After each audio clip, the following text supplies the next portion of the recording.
All right. Hello, everybody, and welcome to the stream. I hope everybody is doing well tonight. We are going to pick up where we left off last week with our material system refactor, but we are also going to kind of plug something else in there that we kind of touched on last week as well, and I was kind of hemming and hawing and not really sure which way I wanted to go with it, and I've made a decision on that. So we're gonna tackle that as well. Um, and then also I have just a quick update of some stuff that I did offline as well. So before we jump into that, I do want to just take a quick second and thank the supporters of the channel, starting with our elite partner, who is Javier Olazaran, and then our partners are Furkan, Tokan, and Gerbolis Inc. Those are the highest tiers of subscription over on YouTube memberships and Patreon. In addition, we have the other supporters here listed on the screen, who are a combination of the other tiers of support over on YouTube memberships and Patreon. So it also includes Twitch subscriptions. So thank you guys very much for the support. It is greatly appreciated and helps me cover expenses having to do with the channel, such as hosting, software licenses, things of that nature. Eventually, maybe even assets, right? So thank you very much for the support there. It's greatly appreciated. And in addition, I would like to thank each and every one of you viewers, whether you're catching the VOD after the fact or whether you're catching the stream live, either on the Twitch side or the YouTube side. We do simulcast to both, and this is designed to be an interactive stream. So feel free to jump into the chat and say hello, ask a question, etc. I'll do my best to answer it. All right. Tamandua with the Prime sub. Thank you so much. 9 months. Wow. I appreciate that. Thank you very much for the support. That means a lot. Thank you. Thank you very much. Apotham, good to see you as well. How are you? Enigma Dev, good to see you over there on the YouTube side. All right. So, you'll see I've got a bunch of notes here on the screen. Before we jump into that stuff, I do want to just quickly touch on this little bit of a line item that I added here to our roadmap, right, which is this guy. Conversion of material KMT files to version 3. I went ahead and did this offline, just so that we didn't, spend a lot of stream time doing that. So if we take a look over here, I'm just going to actually go to our assets in here and our materials, and I'm just going to open one of these things. And you'll notice now that these are all KSON-based files, right? So we've got our properties, our maps, our type up here, which actually I'm probably going to actually have to wrap that in quotes. That's a minor bug. I'll have to fix that. But the other portion of this that we have is this file, right? Which was a quick thing that I wrote, and it was way faster for me to just slam it out in JavaScript, right? So this is an example of using the right tool for the right job, right? It was very fast for me to actually write this. And what this basically does is it takes the old version of the file that we had and allows you to step it up to version 3. So it was a very quick way for me to just say, go ahead and convert this to the new format, read the old format, take the data and convert it to the new format. So all of that has been pushed up to the repo. You probably won't need the script unless you're following along and or have made your own materials. Of course, they'll also be created when you import a OBJ file as well. Yeah, at least all of these files now are actually are converted over to the new format. I do just have this one thing that I have to fix, so I'll probably just go through and replace all of those, because it really should be this. Right, so just a minor thing there I didn't notice before. All right, so there's that. And then there's the bit here that we need to talk about as far as these comments go. So, let me see. How are you doing? I am doing pretty good. Thank you for asking. Can't complain for sure. Worried about some of my people down there in Florida getting hit by the hurricane right now. But, thankfully, everybody that I know so far is okay. So yeah, just trying to keep that in mind, and hope those folks, all make it out okay. Um, let's see, doing good. Been slowly getting back into coding. I've missed it these past 6 months. That's fair, Apotham. Yeah, I've taken breaks like that myself. If you look through my YouTube channel history, actually, there was a period around, I think it was like 2019 or 2018 to 2019, something like that, where I didn't upload anything for a while, and it was for the same reason, right? Sometimes you just need a break, and that's okay. Congrats on the 5-stream streak, by the way. Okay, so last time where we left off is we had added the ability to have samplers at the local level, which we were going to need for the way that I was thinking about doing it. But then I since rethought that.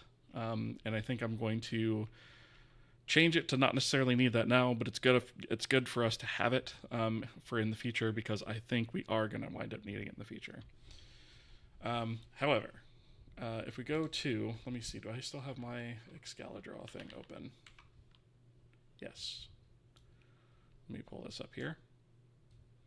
So this is the graphic I used last time, where we have these guys are meshes, right?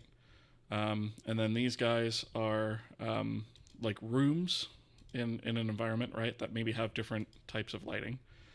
And then this is sort of a sub-room within that room, and then these white cubes here are IBL probes, right, to calculate lighting.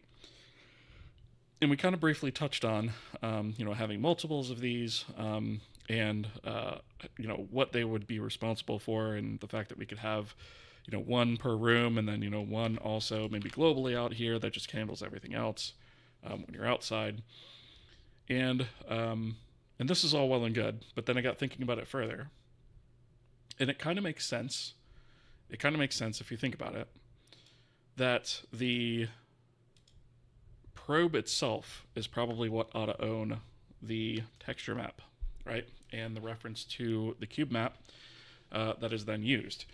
And then the scene can then just pick out which one it wants to use, extract the map from that, and set it in the shader, etc., right? Or set it to be used later on by the shader.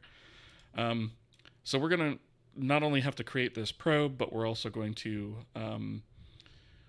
shift the responsibility of ownership of the sort of environment map, if you want to think of it that way, or the IBL cube map, the image-based lighting cube map. We're going to shift the responsibility of that to the actual probe itself.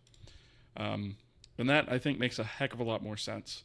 And then what we're going to do is we're going to say we'll have like a maximum number of probes that could be active at once in the scene. And I was thinking that maybe we have like some limit on that, like maybe 10.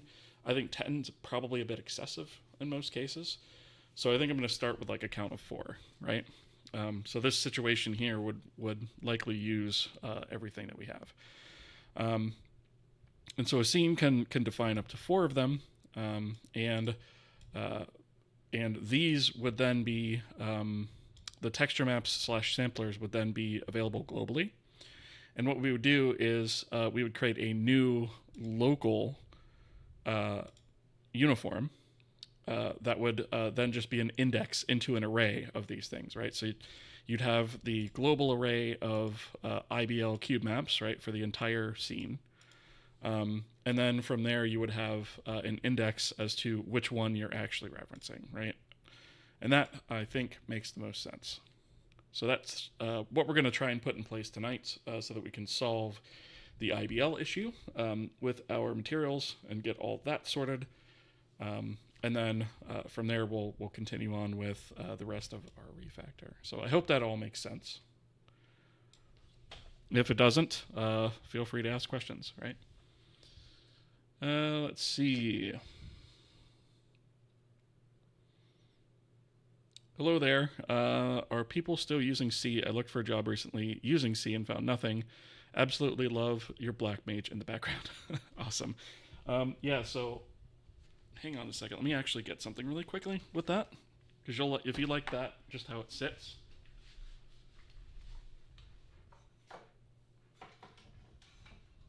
then you're probably really going to like.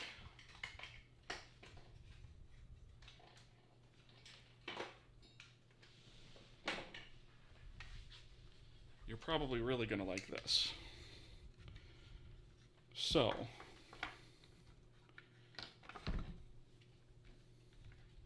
let me just untangle my cords here. I've been trying to figure out a good way to like integrate this backwards. Integrate this into like my backdrop. But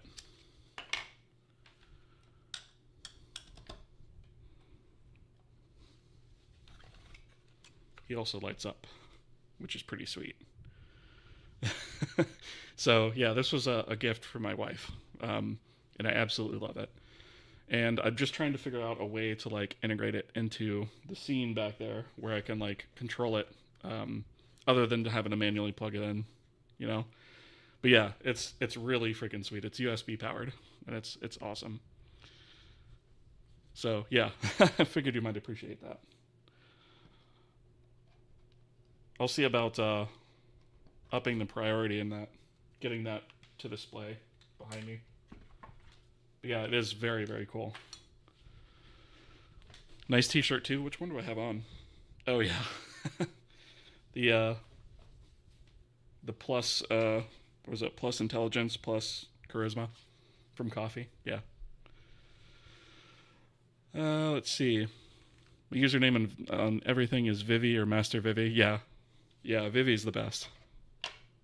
He's one of my favorite characters of all time, for sure. All right.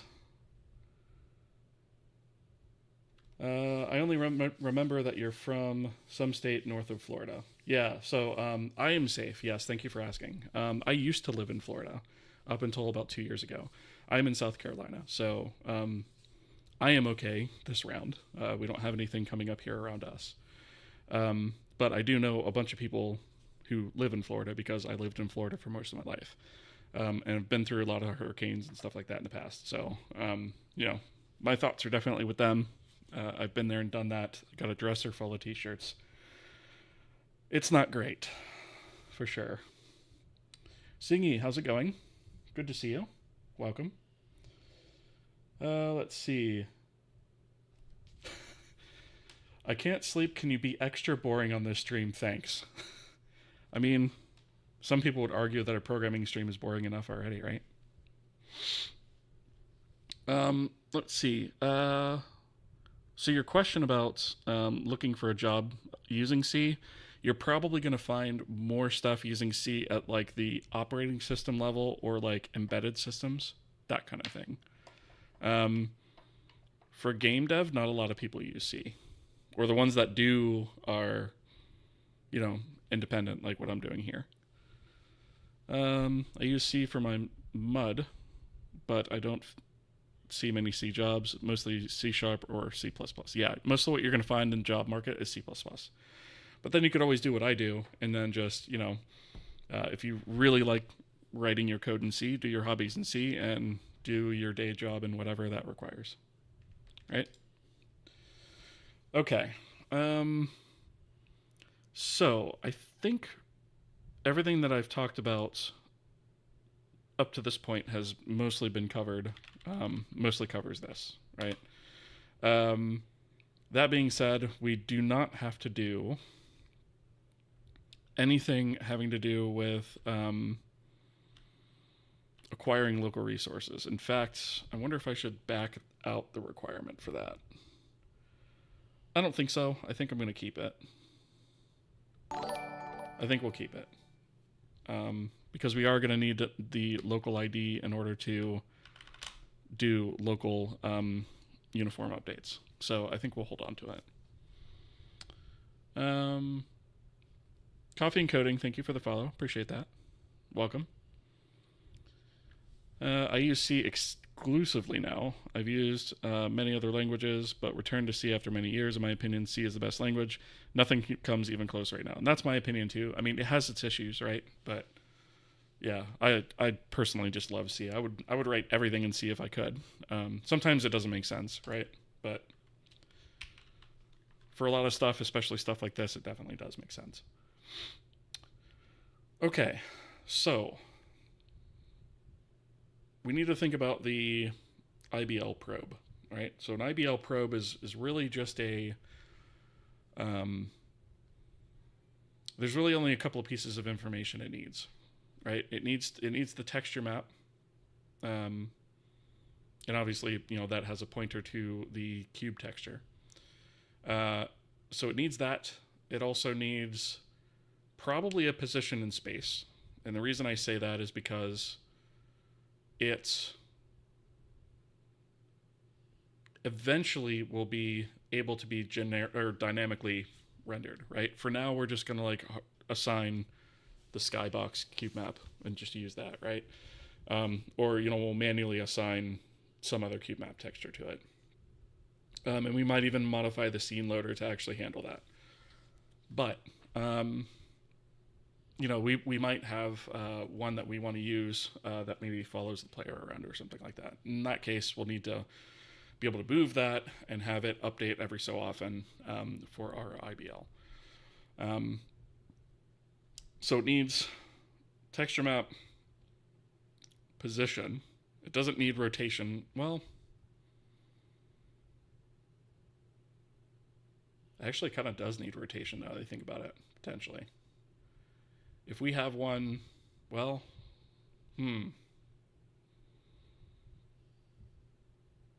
no, it doesn't need rotation because of the way we sample it.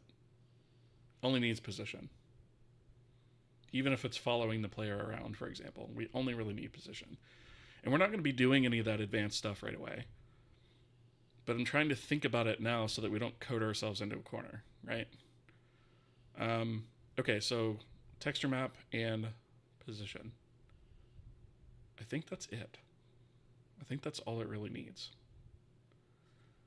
So I guess what we need to do is we probably ought to go to, this is going to be in runtime. And let's see. It's not really a resource, right? It's just kind of a thing that exists in the world. We don't really have a category for that yet, actually. Like we have all these resources, right? But these are all things that are going to get replaced by K resources. But these all have something renderable for them, right? This doesn't really get rendered. Although we could technically like update it to like actually draw it in the scene somewhere so it's like selectable. But the more I think about this, the more I wonder if we need like a separate category to put this kind of stuff in, right? So like we have the resource itself, for example, like we have a mesh, right? Or a scene, or a skybox or a terrain or something like that, right?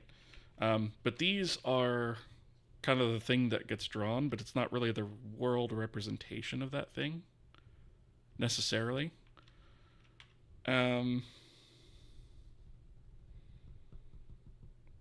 So I'm wondering if we should, because the scene is kind of in resources too. But we don't want to force the use of a scene, right? We still want the ability to like render without having to use a scene. Because we're trying not to like force the user into any sort of paradigm with this stuff, right? If the user wants to like write their own scene graph or something like that, we should allow that. So I guess what I could do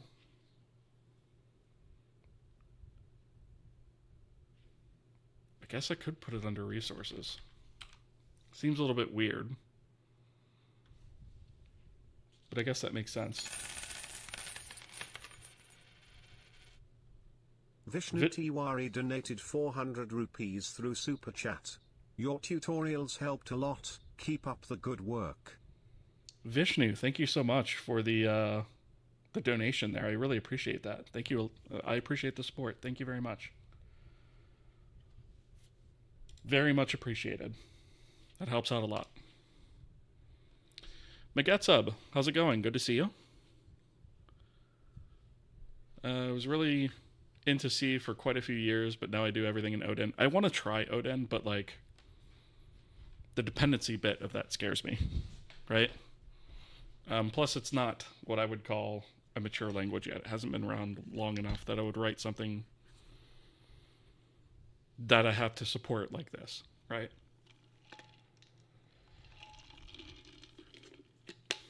But that's just me. All right. So I guess we'll put this in here for now. I guess we'll put, I don't know that I really like,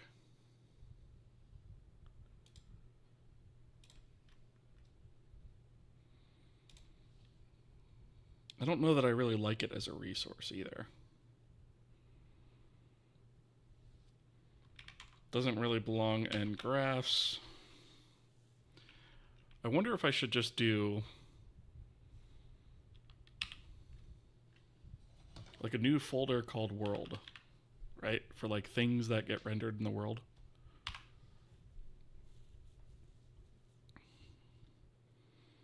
Or things that are part of the world. So like another example of this, maybe it also includes like non-renderable objects, right? So like an example of this would be maybe we have volumes that go into there, like physics volumes or weather volumes or blocking volumes, occlusion volumes, things like that. And then you might also have things like sound nodes, right? Or sound emitters. Music emitters, things like that. Because we kind of hacked those in when we added the feature and we never really kind of went back to it.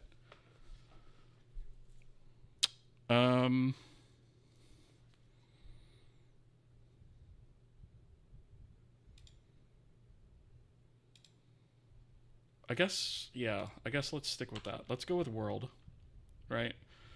And then inside of here, we'll create we'll say IBL probe. Right? And we'll go ahead and create the C file for that too. And I guess this is where we might actually wind up moving some resource stuff into here as well. And I'm actually thinking about making like a world thing that sort of has the resources attached to it instead of using the resource directly.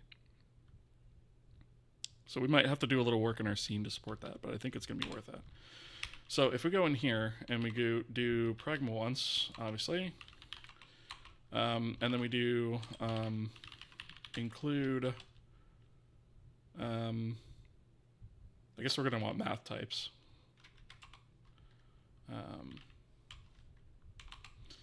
And then we'll type def a struct, and we're going to call this IBL probe. Right, and the IBL probe is going to have k-resource texture map. And this is going to be IBL cube map, right? And then we'll also have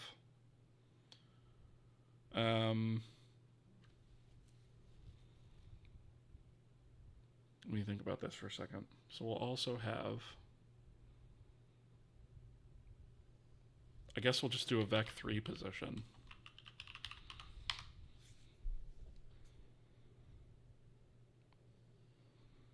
Right? And so essentially what will wind up happening is when we go to use this, we probably won't use the position right away, although I suppose I could work it in. I don't actually think the position is going to be needed in the initial shader. That'll be more for like the generation of a cube map texture when we get to that point. So we're probably not going to use position right away. What's really going to matter for this is this in the beginning, right? So I guess we can just do a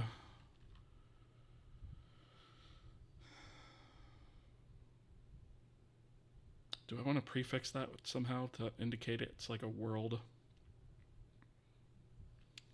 thing? I don't think so. I think IBL probe is fine. We'll do KAPI, And then we'll do a, let's see. I guess we'll probably do a B8 IBL probe create. And what we'll do is we'll take in like configuration type things in here. So we might do like a K name, cube map name, right? Which we may or may not wind up actually using. And then we can also do a vec3 position. We might expand on that later. Oh, and then it also is going to need to take a pointer to a IBL probe. And we'll call it out probe. Right, and then we'll do KAPI void IBL probe destroy. And this is just going to take an IBL probe to destroy it. And I think for right now, that's probably going to be sufficient, right? I suppose we'll also need... Actually, it's not going to be sufficient. We need to do a B8 IBL probe load.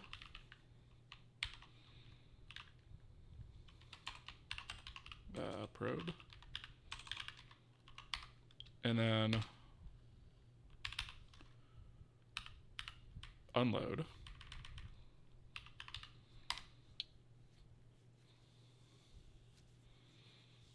I don't think we need anything other than that. That should be sufficient. I think. We'll see. Let's see. Question about your setup. How do you share your project files between your Windows and Linux? Do you do a SSH bridge or all connect to a server that hosts the files? I actually have I have an internal repo that I use for that specifically. And I just clone it into a certain spot on disk and point my configuration to that. Right? So I just symlink it essentially. But yeah, my Vim config is, it all uses the same config file no matter what the OS is. So I've got the same config file that works across the board. All right. All right, let's take these and let's start going to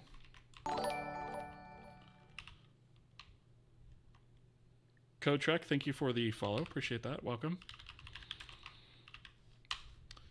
So we include the IBL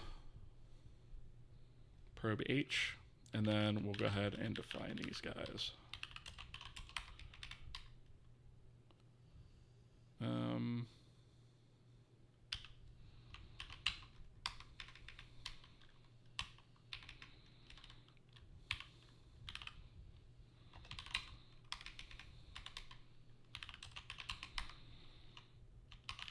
All right. So, first and foremost, obviously, if we do not have out probe, then that's no bueno, right? IBL probe creates requires valid pointer to out probe. Return false. Okay. Now, cube map name. We probably need to store that, actually, in the probe itself. Let me get rid of that. So we probably need to go ahead and do kname, cube map name. Okay, and then we can do out probe cube map name equals cube map name. Out probe position equals position, and then return true, right? So all we're doing really at this point is just kind of copying over some configuration properties. And that's about it, right? So the load is first off going to be if not probe, return false. Okay. So the load is basically going to be if we have a valid cube map name, then we have ads.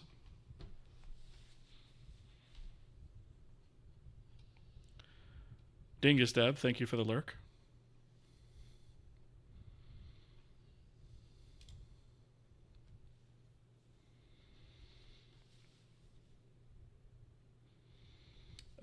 Let's see.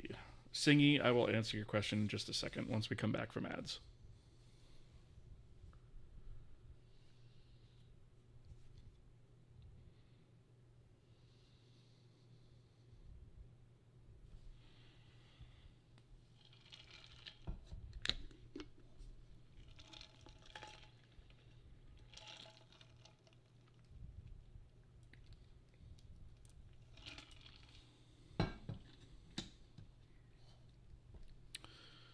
All right, we got about 30 seconds left on ads.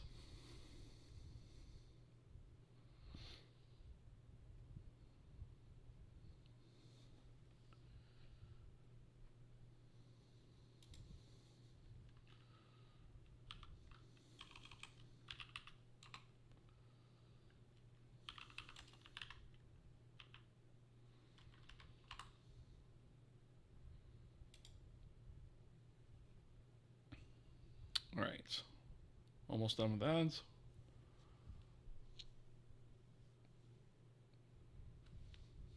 Okay, so Singy asks, downloaded the Kohi feature K package branch and basically got errors. For now, don't use that branch, right? Unless you're following along, because that branch is broken, right? That contains the huge refactor that we're in the middle of, and I don't think it even builds at the moment. If you were to actually, do a clean and rebuild, it probably doesn't even build. So if you want a running copy of it, either go with I think the 0.8 branch would work. If not, go to 0.7.1, which is also the same as the main branch. But yeah, this feature branch is still a work in progress, so it's not going to run.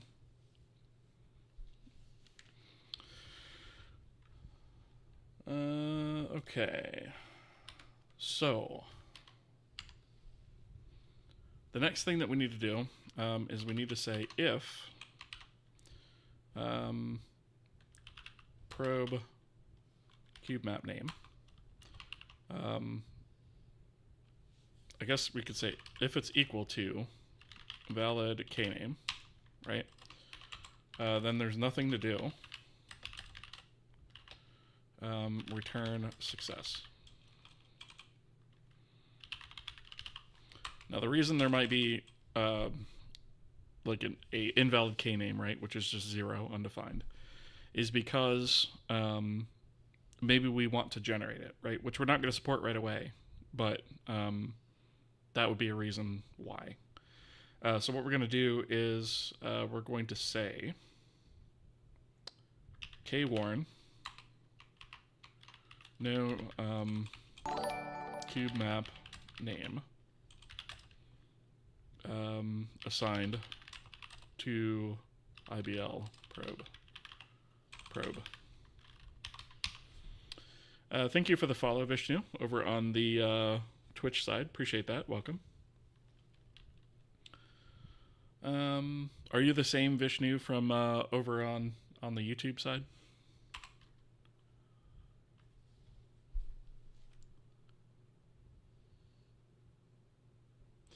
Let's see. Sigma Heavy Industries, first time chatter, welcome.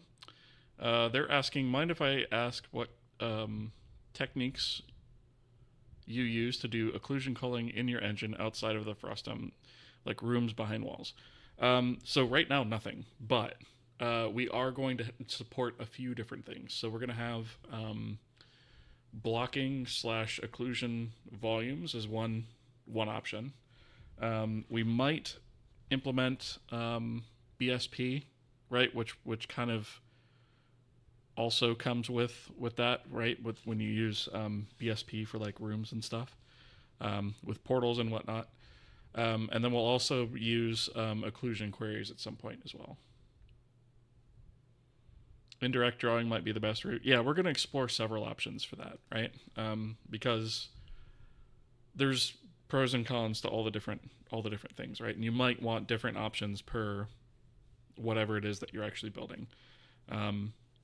So yeah, we'll definitely be exploring several things there. We're not there yet. We probably aren't going to even need that for the first game that we're going to make. But the game after that probably is when we're going to add that. I was wondering if BSP is really relevant. It seems like people are going with octrees now and stuff, or whatever. That's why I'm asking. Yeah, so I thought about covering it. I know it's kind of like a legacy technique, right? But I thought about covering it anyways because it's kind of interesting.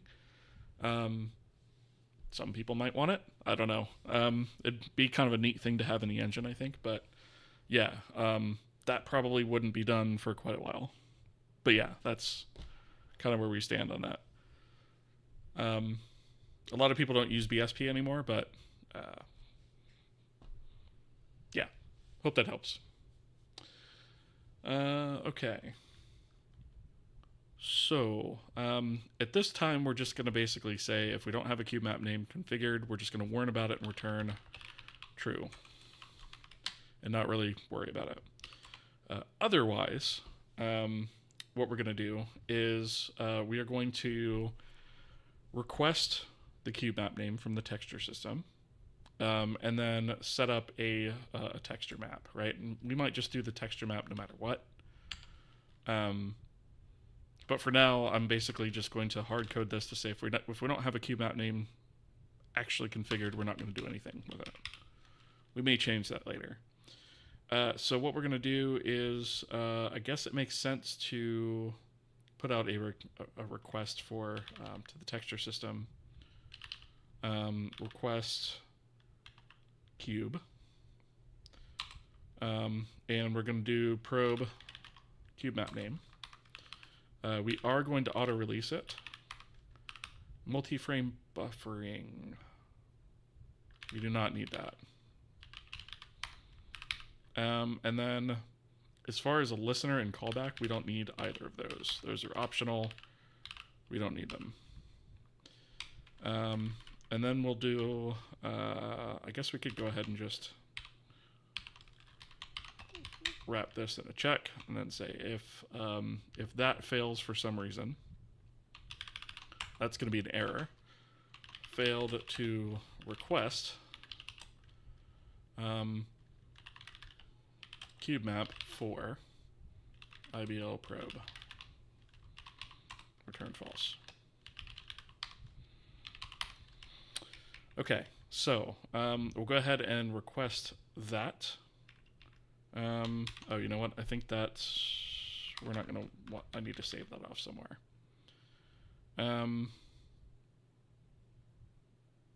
Let me take this out of here and put it here. And then we'll do probe IBL cube map texture. Right? And then we'll do if not probe IBL cube map texture. Then we'll do that. Right? So we request the cube map, and then after that, we'll go ahead and set up the texture map. So at this point, what we can do is renderer texture map. Wait a minute, renderer.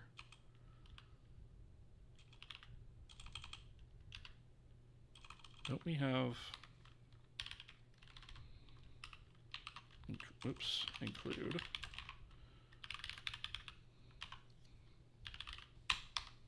Renderer front end. Renderer.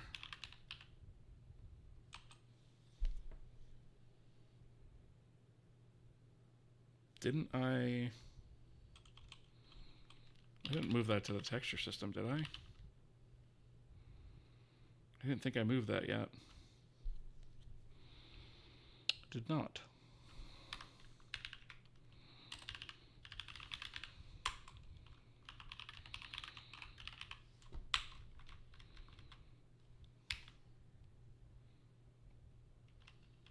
Yeah, it's right here. Why is that not showing up on my completion?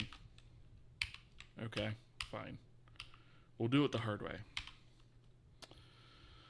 All right, so we're going to acquire texture map resources. For this, we are going to need the renderer state, so we'll say engine systems get renderer system, and the map we are going to pass is going to be the address of probe IBL cube map. All right, and I guess if not result,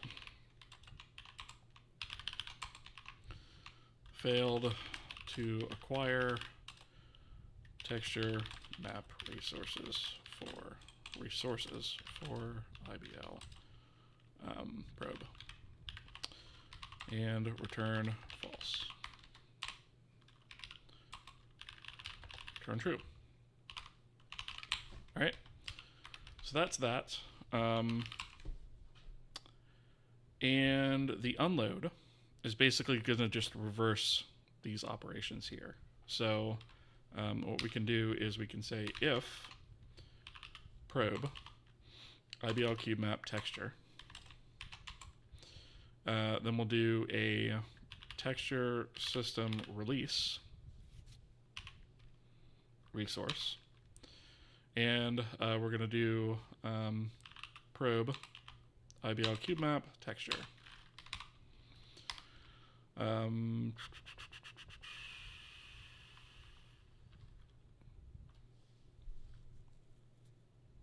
Stores that as a const.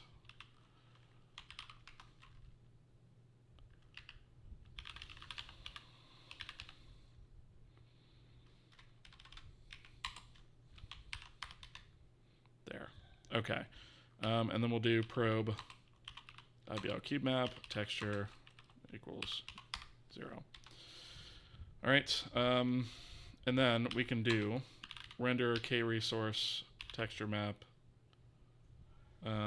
resources release engine systems gets. Thank you for the follow. Appreciate that. Welcome. Render system, and then of course we have to pass a pointer to that, so it's going to be probe IBL cube map. And actually, if you know what, if the unload fails, we don't care. Nothing we can do about it anyway. So let's just turn that to void.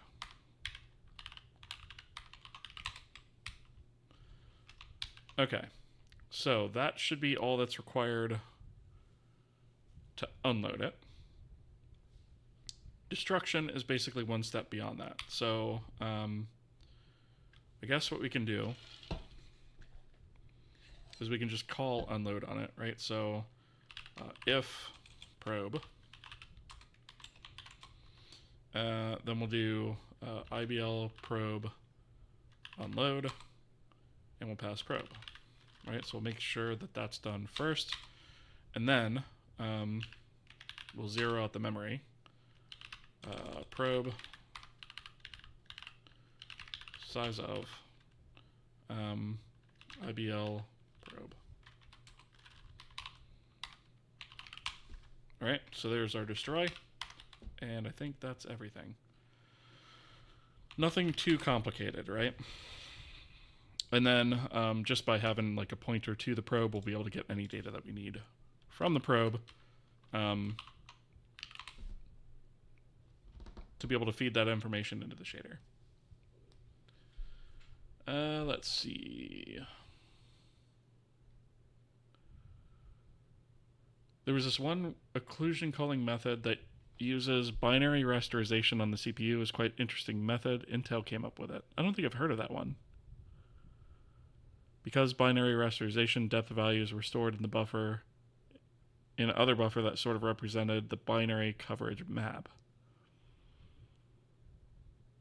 The depth values were stored conservatively to minimize errors. Interesting. Okay. Yeah, I don't think I've seen that one. I'll have to read up on it. But like I said, we're gonna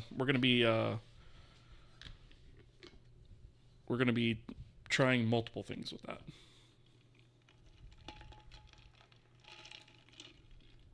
I feel like occlusion volumes are a good place to start on that, for sure. Or just volumes in general. Okay.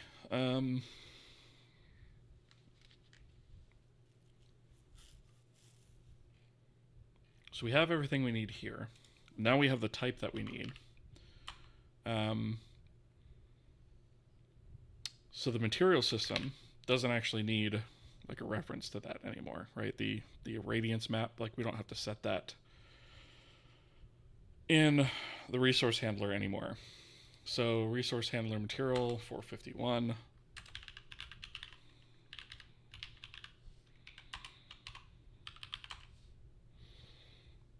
Okay. So this is actually where we left off when we kind of went down the road that we went on the last stream. Should not be done here, but local level. Be applied as part of the PBR paths. Okay, so this does require some changes to the way our shader works. So maybe we got to do that first. And then make those updates to this code, right? So let's have a look at... We're going to actually have to change this in... Oh, this is going to get complicated before we can actually put this back together. Because we're also changing... Because we're changing the shader, we're going to actually have to change this either in two places or also switch the shader system to use the new K-resource shaders at the same time. Seems a little bit more risky. I might just do it in two places. So if we have PBR, so PBR shader is kind of the old version of the shader, which I think in this PBR material, right? So this is sort of the old version of it, this testbed assets, and then what's in Kohi runtime is kind of the new version of it. So I think I'm going to have to make the same change twice for two different formats, which kind of sucks for right now. But I feel like that's going to be the lowest barrier to entry. So let's go in here and we will go into the push constants, right? And we already have an int view index, right? So we're going to just add to this another int. And to this, we are going to say we need a, I guess we'll call this IBL index, right? And so the IBL index is going to be, now this irradiance texture here, is actually going to be an array of multiples of these. I wonder if this should be...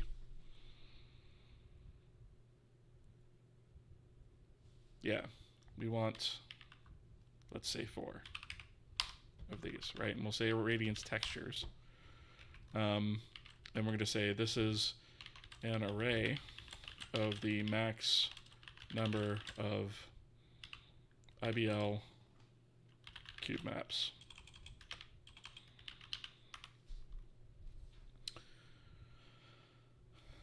Okay. So I should probably define like a constant up here somewhere. So let's do const int, and we'll say IBL cube map count equals 4. Right, that's the number I'm going to go with. So we'll do IBL cube map count there. And when we are actually getting the irradiance, which is down this way somewhere,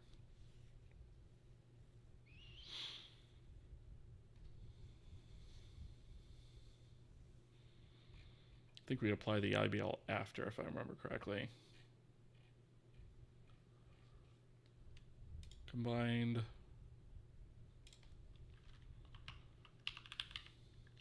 There it is. Okay, so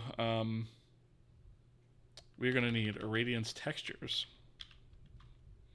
sub, and then this will be do we want the NDTO?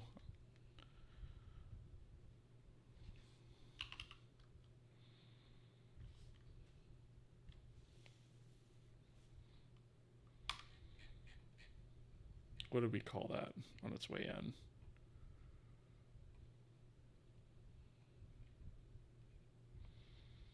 I guess we can say U push constants, right? I should probably rename that because I can never remember what it's called. So U push constants. And then we'll do IBL index, right? So we'll select the texture that way. And then whatever is passed in, you know, for the IBL index, we'll handle that on the C side.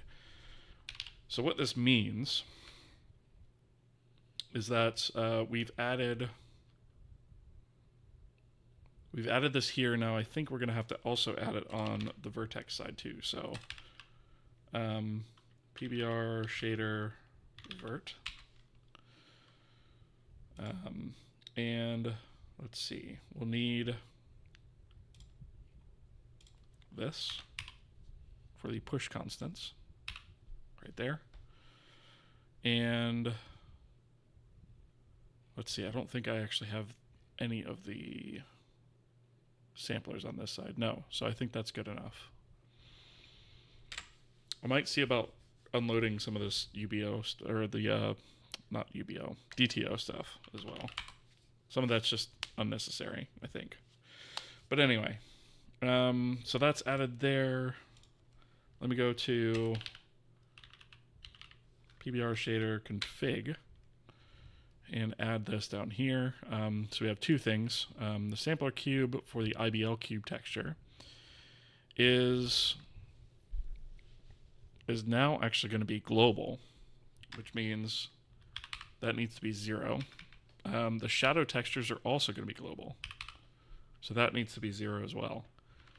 And then this is IBL cube textures, which did we do that correctly over here? I think we did.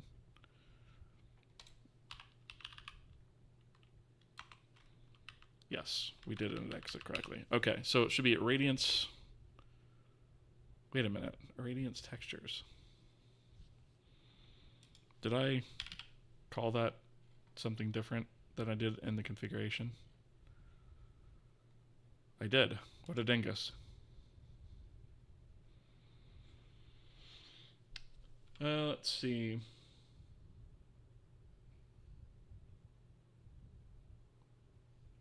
The Benny Box made a video about the method in the late 2010s. Yeah, he's been like on hiatus or something. He put a lot of stuff out there, which is pretty cool. Dr. Elliott, good to see you. How's it going? We are working on a solution for our IBL cube maps that we, the problem that kind of came up in the last stream. So just to recap, we had this image that we kind of came up with last time where we have these brown things are like meshes. Whoops, why? What is going on, Firefox? Why do you keep blanking out when I try to add text? What are you doing? Mesh. Why is it? Wow. This is freaking the heck out. Don't you love web technology? All right, well, anyways. So the idea is that these brown boxes are meshes, right? These colored boxes here, the pink and the blue, represent sort of a room with different types of lighting, right? So maybe this room is lit in pink and this room is lit in blue. These white boxes represent IBL probes, right? So maybe you'll have like a sub-room in here that might have a different probe in it. And these will ultimately be a cube map that represents the lighting for that area, right? Now, we'll also have sort of a global one that's outside that'll basically be like a copy of the skybox cube map. But we can have a scene that has multiples in these, and depending on where you are in that scene, you'll be using a different one. Hello. Started rewriting my game Nijin in Zig, and I had to write all the extern function signatures for the user 32 functions I need for window creation. Pain, but I have a window. That sounds painful, Diamond. How's it going, by the way? Thank you so much for the 11 months of Tier 1 sub. I appreciate that. Thank you very much for the support. Very much appreciated. How are you doing tonight? So basically what we're doing is we're changing our shaders up to allow us to pass through relevant information from one of these IBL probes, right? So each one of these probes is going to have a texture map that points to a cube map texture, whether that cube map texture is dynamically generated using cameras to render the scene around it, etc., or if it's prefabricated by just using like a just a standard cube map texture, which is what we're going to start with. And then what we're going to do is we're going to have the IBL probe own sort of the texture that it is, the IBL texture / map that it is. And then when we go to reference that in the shader, the scene or whatever it will be, we'll say, here's all of the IBL probes that we have. Here's an array of them. In our case, it'll be up to 4. And then when we render a particular mesh, we'll say, here's the index of the probe to use. In the shader will actually just be an array of these cube map samplers, essentially, which is going to be owned by this, so that we can basically just easily index it using a local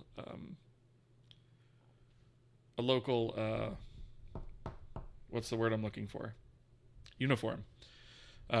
So there'll be a local uniform that'll be used to index which one of these we're talking about, and then we can support it that way. And that's going to be the cleanest way to do it.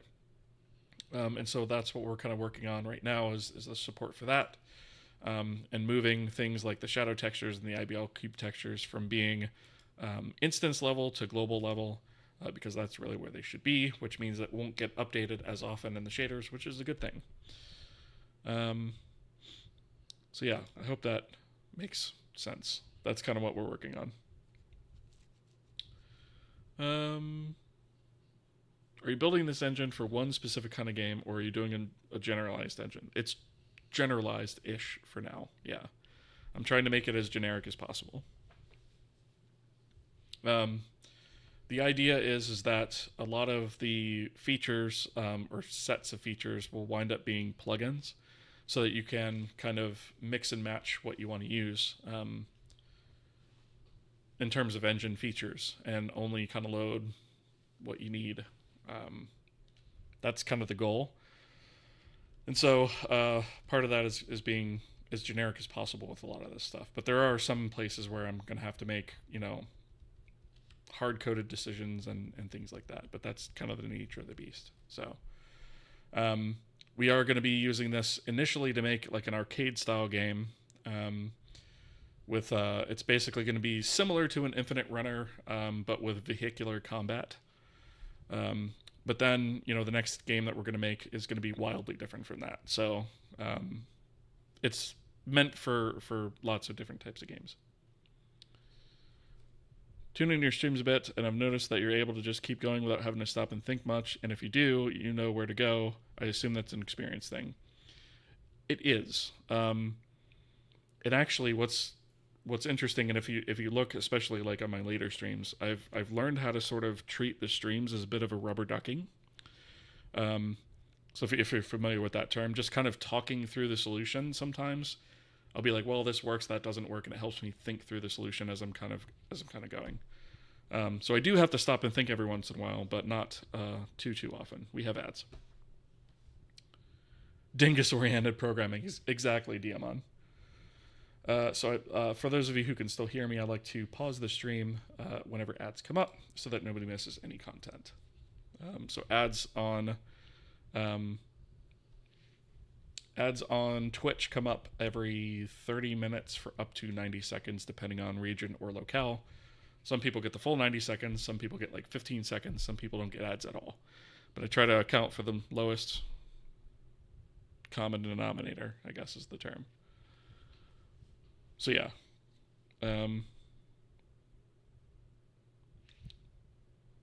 We will continue, because I see there's some questions over here on the YouTube side too.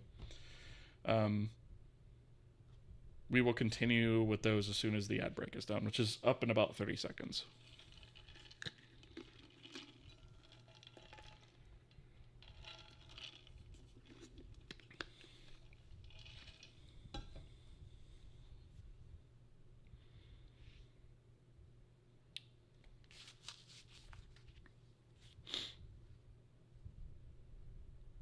Almost done with ads.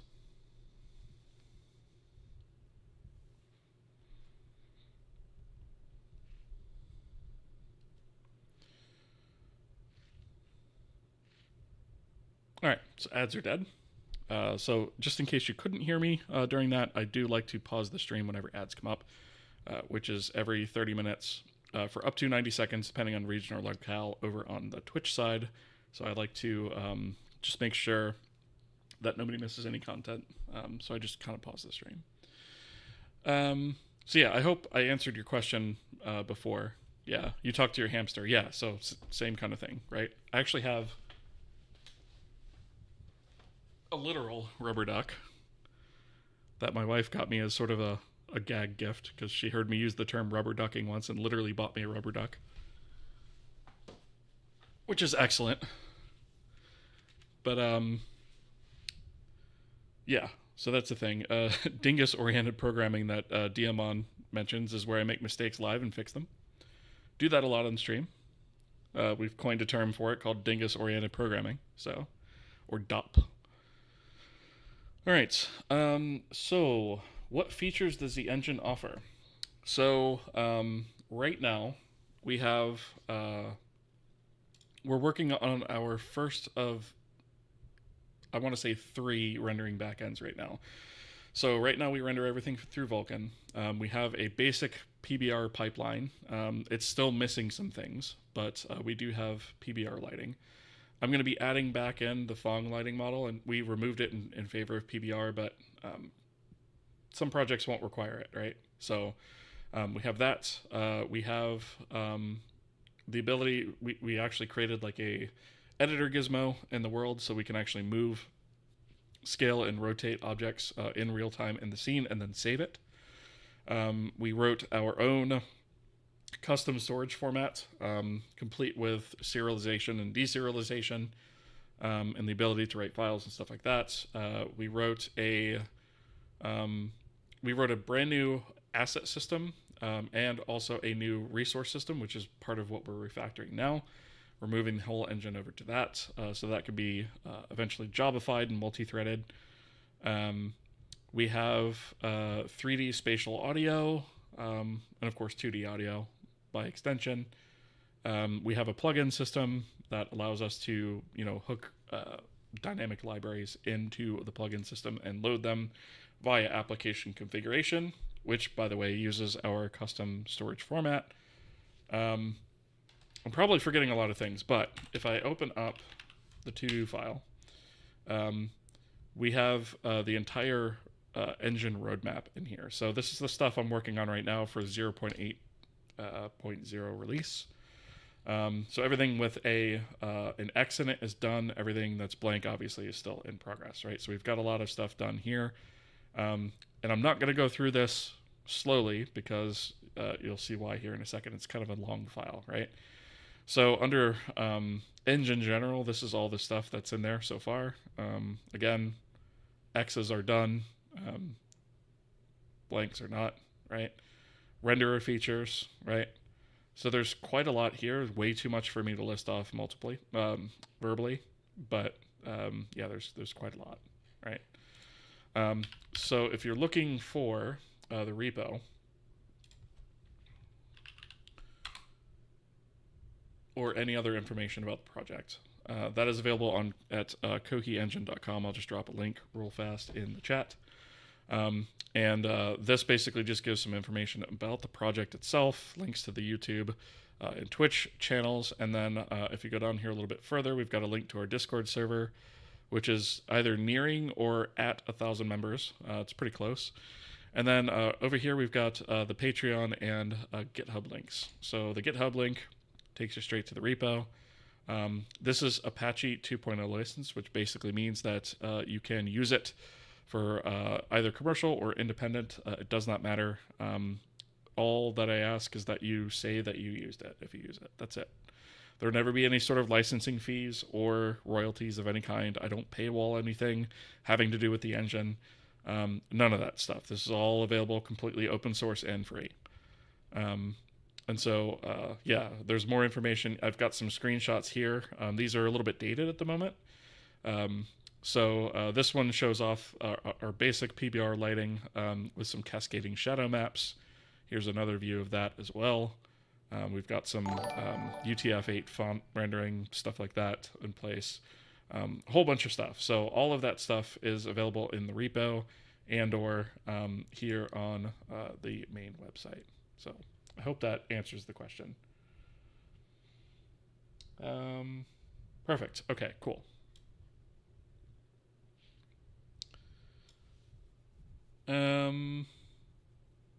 By Popular, thank you for the follow. Appreciate that. Okay, so we've got this. We've got the shader modified, the shader code modified, and the shader configuration modified. This is sort of the metadata that tells the engine what's going on in here because we don't have a reflection yet. I think that is all. No, we needed one more thing. We need in here, let's see, in our, here we go, in our local scope, we actually need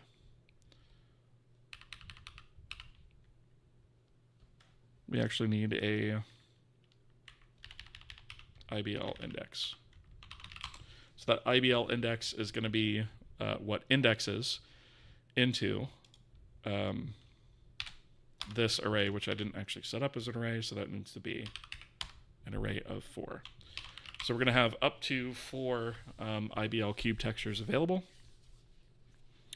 I suppose we probably ought to create... Should we pass an account? No, because I think the application will be aware of that. So I'm just going to leave it an open-ended array. Assume that we can have a max of 4 provided at a time, and then we'll index into that array using IBL index, which is here. Okay, so that's that. I guess the next thing to do is actually, before we go any further with the material stuff, we probably ought to get like the forward render pass actually like set up. So in the forward render graph node, that's a feature I forgot to mention, by the way. We do have a customizable render graph, configurable. That's another thing. So this is one of the nodes in that render graph. Okay, so we have one more new uniform to add. And this is going to be IBL index. And we're going to have to do this for the terrain shader as well. I don't remember, does the... Yes, we're going to also have to do this for the water shader, which that's going to require some additional changes anyways. Okay, so we have IBL index for that, and then we have IBL cube textures, that's plural now. And I'm going to do that so that errors show up in the file. So, this is going to be IBL cube textures, and this is going to be textures, right? We did update that here. Okay, so we'll go ahead and get that, and then we need apart from view index, we also need IBL index.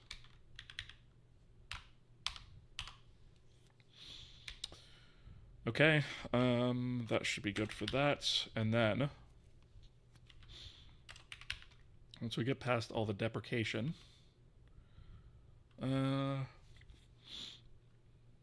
open issue in our material system, we'll come back to that.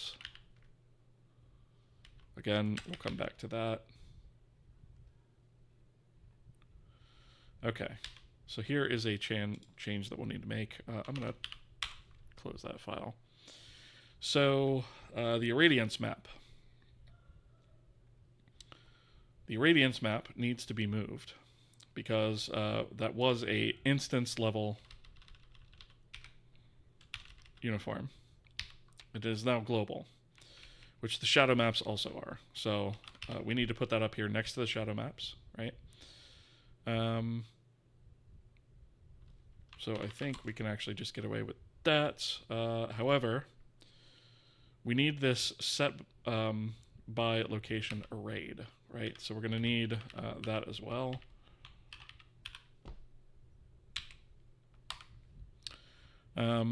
And basically what we're going to have to do here is we're going to have to say IBL cube textures, first of all. And then we're going to need, let's see, the texture map here is not going to be material based. So this is where we're going to actually have to make some changes in terms of how this data is actually achieved. So I'm actually going to space this one down because this is going to be a little bit, it's going to be a bit of a multi-step thing. So materials do not have an irradiance texture anymore, or they shouldn't. Let's see, this is the, oh, this is still the old material type, not the K-resource material. Shoot. I thought I'd converted some of this stuff, but apparently not. Oh, we have a lot of work to do in here. Because this is actually using the old school material. So this needs to be K-resource material, right? Which is going to be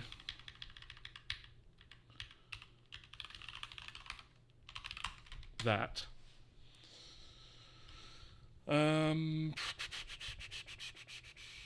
We're going to have to change that. Oh boy. Yeah, okay. This is going to be something. So the way that this used to work with the old material system is shadow maps were an instance level texture that was stored on the material, as well as irradiance maps, which makes no sense because these are both global resources that come from the scene, not an individual material. So there's no need for them to be applied on every material. There's no need to, hold descriptors for that. And then there's also no need to keep updating it for every material, right? We could set it once and be done with it. The only thing that'll have to be set for each individual render is the index into this irradiance map. The shadow maps is basically just an array texture. So that's all one texture. We don't really have to worry about that too much. Instead of maps sub, samp index shadow map, we are actually going to need, we're going to have to pull that from somewhere else. So let's go fix me, pull from some global location, i.e. scene. All right, so we're going to have to come back to that. And this is going to also be the same thing. So I'm thinking the scene is probably going to need to either we pull it from the scene, or we have the scene provided to this and we keep it in state. I think for the shadow map, we can go ahead and just query for it. I think for the irradiance map, we probably are going to have to write something to actually obtain that from the scene based on some sort of query data, which is going to be a different thing all of its own, because that's going to have to be like, give me the IBL probe for this particular mesh, and then that's going to have to be like, well, where is that in the scene, and etc. Right? We're only going to have one initially, but we need to build it with it in mind that we could have multiple. Let's see. Whoops, I left. Let's see.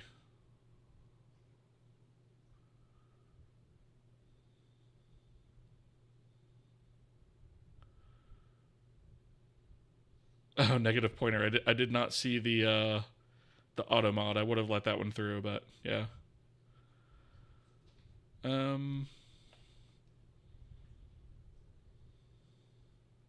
Wow, I did miss a bunch of chat apparently.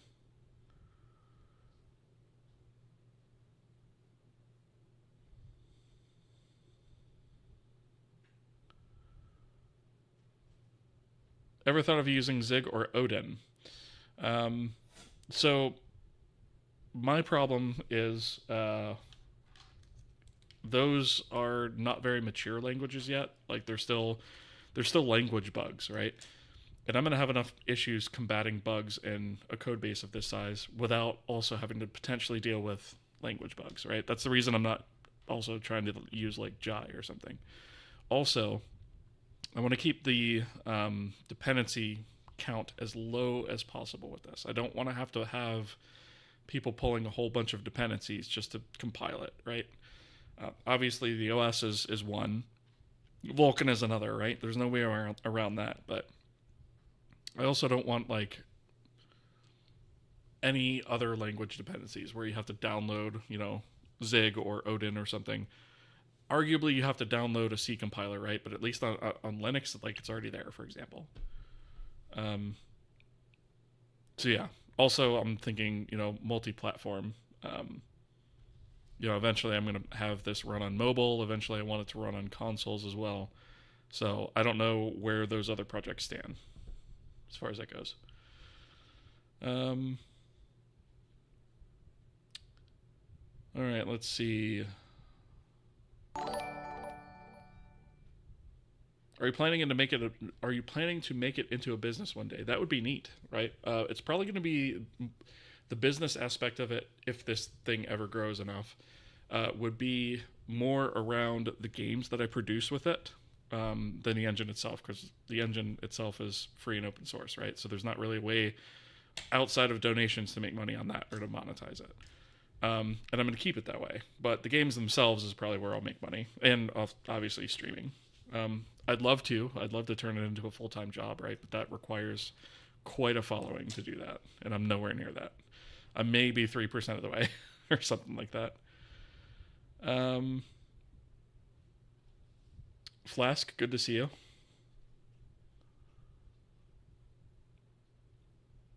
What motivates you to not quit a big project like this? That's an excellent question. Couple things. Doing this publicly, for one, gives me some sort of, thing to not let you guys down, right? So that motivates me, right? I keep going because it's like, well, people are actually following along with this. People are finding this useful. That to me is super motivating. And that's a big portion of it. Is that, you guys have told me that this is useful, and that it's helping you. And that to me is a huge motivating factor to just keep going. Also, I do want to make and release a game. So to do that, I need to finish this, right? Well, not finish, but at least get it to a point where I can ship something on it. Yeah, there's a bunch of stuff, but those are kind of the main ones. Also, I'm stubborn. I don't quit stuff easily. So all the things you listed with asset management is why I'm excited by Zig. You can write structs and values to be loaded from the file in debug, bake them as defaults for release using comp time. Comp time on Zig is a nice thing that I wish I had, but it's not worth me switching, unfortunately. But yeah, it is awesome. Are you going to write a reflection library? Maybe. Might be an interesting thing to do. Maybe a reflection plugin. LaFoley, good to see you. I noticed you only have pi defined to current floating point precision, but would it be worthwhile to define it using more digits of precision, like as future proofing? I don't think so. At least, I don't think it's ever going to be a benefit that I would actually utilize, right? Because even as far as we've come, doubles still are not really used. Like, GPUs are optimized for floats, not doubles. So it's been like that for 30 years. So I don't see it changing. And if it does, I don't think it's going to be a huge deal, right? Because it'll just be backwards compatible. So there's nothing that I'm doing that a float won't be just fine for. And there's ways to work around floating point precision errors with large scenes and stuff like that. So I'm not too worried about it.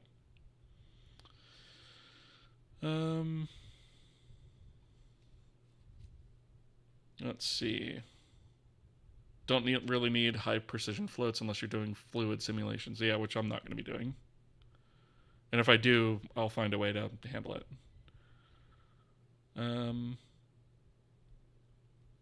Let's see. Odin is mature, Zig isn't. That's fair enough. I know Odin's been under a lot of heavy development lately, but yeah.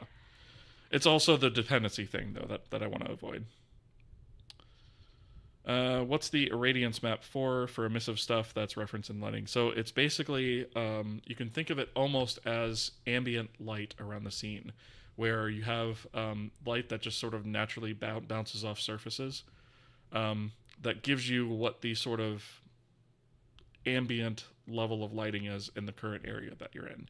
Now, for our purposes, we're just using the skybox as that. But generally, you would have a probe in the middle of the scene that, takes like a screenshot essentially of the scene in 6 different directions, and then you use that to calculate your irradiance. But yeah, I guess that more or less is what it is. Oversimplified, but yeah. Odin has several things in production, including a big one. Yeah, and that's fair. It's just not something that I'd necessarily want to. I'm too far into this also to switch, right? Owen Codes, thank you for the tier 1 sub, by the way. I know that was a few minutes ago. I'm just catching up on chat, but thank you very much for the support. I really appreciate that. Thank you. Let's see. It's definitely inspiring. See, that's part of my motivation, right? Honestly, in most games, you don't need more than 3 decimals, and often it's better to use ints as a number than divide at the end. Yeah, exactly. And in most of our games that we're going to make here is not any different. Stick with ints where I can. Like a cube map. Yes, exactly. Yep. Have an idea for a cool game, but haven't coded in forever. That's fair. I have the opposite problem sometimes, but thankfully we actually came up with an idea here on stream. Got some questions on your C types also. Shoot. In C/C++, is slow compilation a skill issue on the programmer's part? How do I minimize it? I mean, slow compilation on C, I would really question how and why. But yeah, as far as C++, it's templates are a big one that slows things down, for sure. It's not really a skill issue. It's you have to weigh out, what am I getting, out of this? Is it worth the compilation time slowdown? For me, usually it's not, because I don't use most of those features in C++ that make things slow. But yeah, you have to kind of weigh that out. I wouldn't say it's a skill issue. It's more of an issue of balancing out what you need and using the right tool for the right job.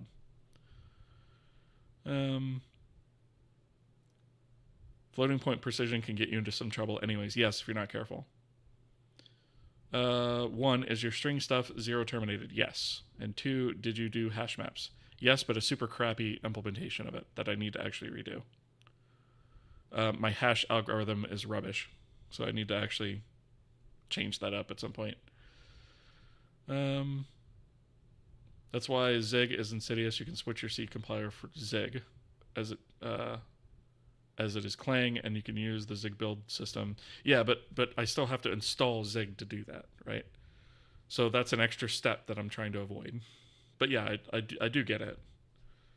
And then you're just a few steps from writing some of your plugins in Zig. The other thing about Zig is, to be frank, I'm not really a fan of the syntax. And some of the keywords. It just feels weird to me. But maybe that's just because I'm a boomer that's used to C.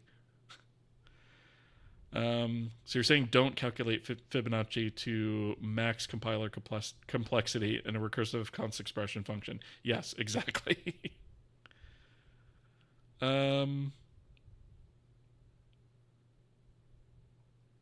It's fair, did not like it at first as well. It grew on me. Still hate their camel case nonsense. Yeah, exactly. Not a fan of the Zigintax. Snake case all the way. Yeah, exactly. That was one of the things I didn't like about Rust too, is it tried to like tell me how to, like, the compiler bleats at you if you name things in a way that it doesn't like, and I'm just not a fan of that at all. I know you can turn it off, but like, don't tell me how to name my variables, right? Like, that's not what the compiler should be doing. All right. Let's see. Did I miss anything over on the YouTube side? Doesn't look like it. Okay, cool. Let's see. What do you think about the Odin language? I haven't used it enough to form an opinion. But again, I'm trying to avoid external dependencies. I've heard good things about it. Maybe I'll try it at some point, but there's no way I'm going to convert the engine to it. It'd be too much work, for sure. Let's see. Adam, thank you for the follow. I appreciate that.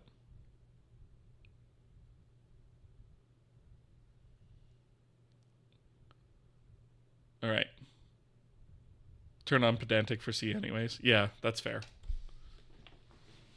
It's not different from the unused stuff. Yeah, I think I have a lot of that stuff turned on. But I also turn some of it off. That's kind of, some of the more annoying things. Okay. So, the way that these two are working right now is these both pull from texture maps that are a part of the material and should not be.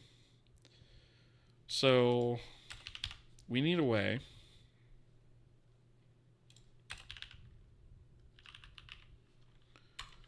forward render graph node. We have the ability to set some of this other stuff. In fact, we have irradiance texture set, water plane set, like some of these other things. Like we probably should just kind of do it this way. Let's see. Do we want to set that, or do we want to?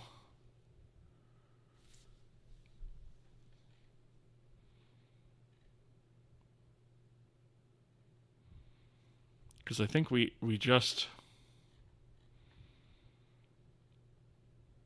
set the data internally.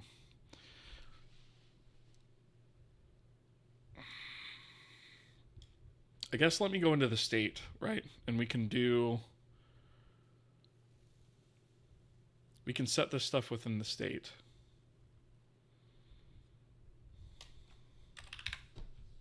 Right? So we can add what we need here. And see, we have weird stuff in here like the skybox too, which probably shouldn't be set in here. So there's some weirdness in here that kind of was left over from the tutorial era that we need to really get rid of.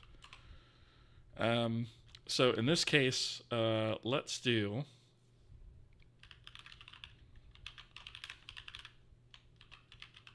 and I'm recording a macro. Stop doing that.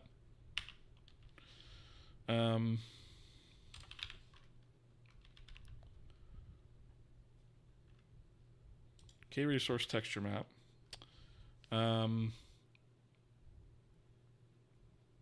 We should probably have... Boy, the auto mod is just on fire today.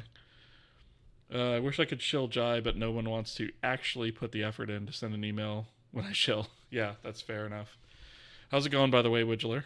Good to see you. Calla, thank you for the follow. Appreciate that. We have ads.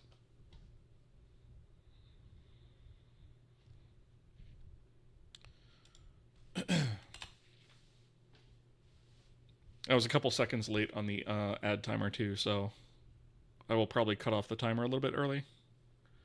We're realistically sitting at about 55 seconds, not a minute and 12 seconds, so it's about 20 seconds off.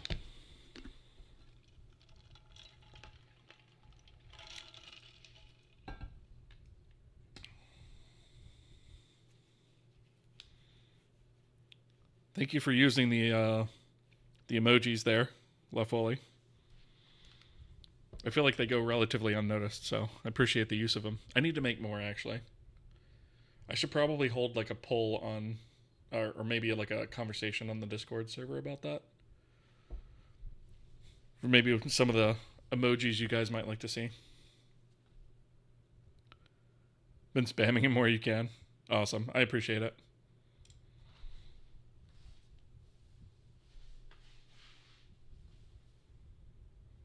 Dumpster fire. Yeah. All the errors in this this file, you would assume it's a dumpster fire, right? That one is great for sarcasm, yeah. That's one of my favorite ones. It's such a well done one too. It's worth every penny. I think I paid like $5 on it on like Etsy or something for it. If it was even $5, I forget. But yeah, it's a really good one. Like the concept of Jai, but from what I've seen of the language, I doubt I would like it. That's fair. Yeah, I mean, my fear with coin. Dr. Elliott, thank you for the Prime sub. 3 months. I appreciate that. Thank you for the support. Thank you very much.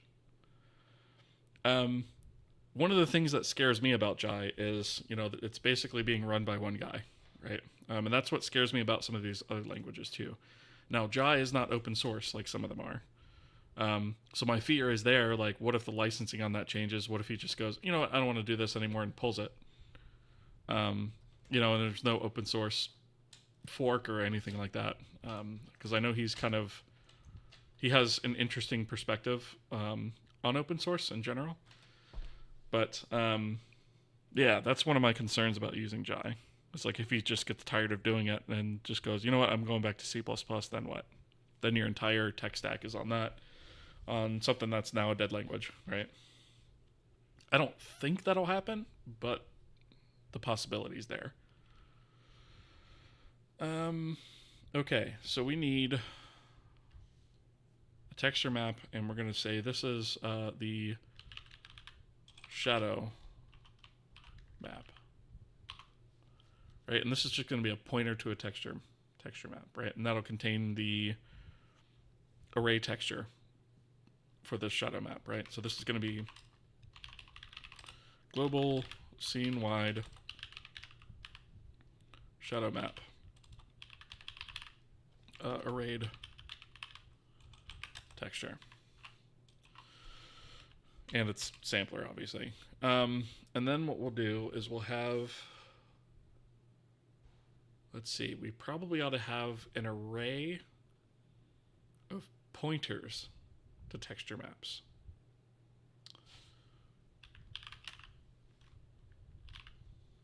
Right? So it's going to be a double pointer, essentially. And this is going to be IBL cube textures. Right? And this is going to be a global scene-wide set of IBL cube textures from probes. And since we have that array, right, actually you should probably say an array of global, right? Since we're going to have that, we should probably also have U32 IBL cube texture count. Right? And then we have shadow map here. Looks like we already have something called shadow map in here. Do we? Ah, okay.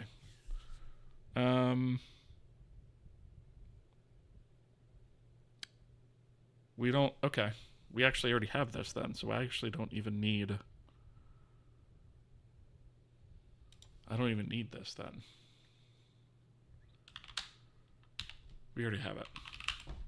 Just overthinking that problem. Okay, so all we need to really worry about is this, and then the actual thing to the shadow map here, we can just rework this, right? So this is not really an issue. This is going to be internal data, shadow map, texture. And in fact,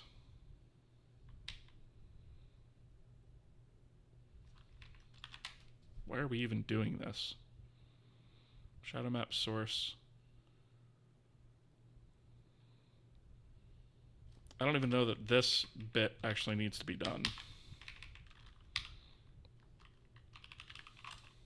Does this need to be done? And the reason I'm thinking that doesn't need to be done is because when we actually make that linkage between the sources and sinks, at that point, this should all be hooked up. So I don't think that that's going to be an issue. Let's see. The current license is if he dies or stops working on it, we're free to distribute. I'd opt for the dies happening before it's released to the general public. Burn. Gave up checking to see if Jai was out yet. Yeah, that's another thing. GNU Herd could be out before Jai, who knows? Yeah. Odin is great to fill a void for an open source alternative in the meantime. Hurricane Red Band just hit. Oh, are you in the hurricane zone right now, Widgeler? That's yeah, I know quite a few folks down there that are impacted by that. Hope you're doing okay.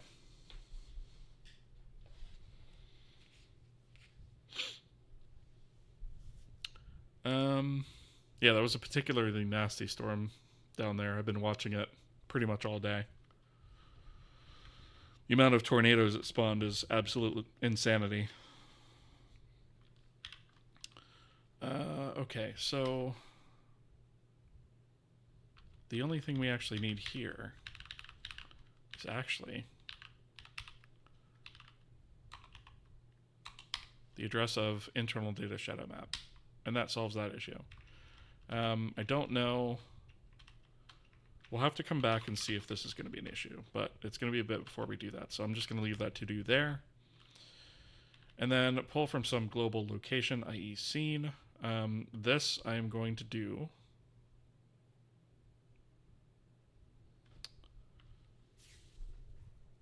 So we know. Let me think about this. So material maps. Okay, so we don't actually have to do this part at all. What we really need to set is this, right? And where this gets tricky is we need two pieces of data that we don't yet have. Well, we have part of one, right? But we need the array index into the array that we pass here. So we can say, for instance, internal data, IBL cube textures, right? And then we'll need to index into that. However, what will that index be, right? So IBL index. And I know that's not defined yet, but it's needed for there and here, right? And so this is basically saying which one of these locations are we setting? We want to set at this index, this map at that same index, right? Now, how do we actually get that, right? Because if we go through here, this is actually going to be... Oh, wait a minute. there's two parts to this. No, this part's actually easy. This part we actually need to do a loop, which I think we could just use I equals 0. I is less than internal data IBL cube texture count plus I. Whoops, plus I. And then this just becomes I and I. Okay, so this is setting the this is setting all the irradiance maps from probes, right? So let's just change this. Radiance maps provided by probes around in the world. Whoops, the world. So this portion's fine, right? We're basically just saying we need to set all of the IBL cube textures that we have, and that's fine. That is a global, so that is actually good to go as well. That's all we need to do there. The other part of this that does get a little bit weird is when we get into the local bit, right? So there's going to be one more of these that we have to set. So we need to say set by location, and then this is going to be IBL index, right? And then what do we set for that? So the view index is already determined with internally here, so that is fine. So I guess we need a way to provide the IBL index for everything that we draw for this particular shader, right? So this has, let's see, our internal data geometries, which is just a geometry render data.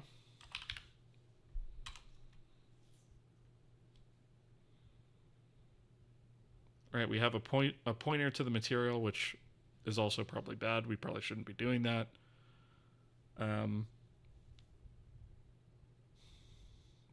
Vertex and index information.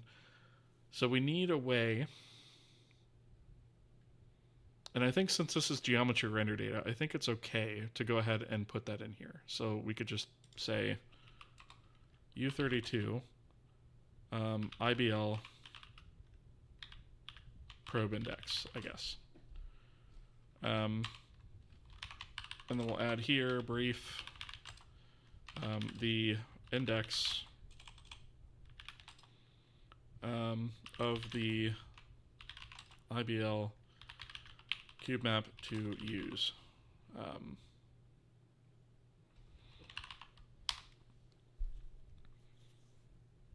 I guess we should say probe here. Okay. So that's going to wind up being, I'm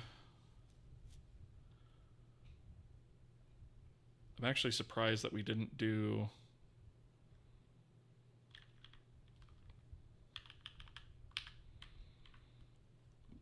this.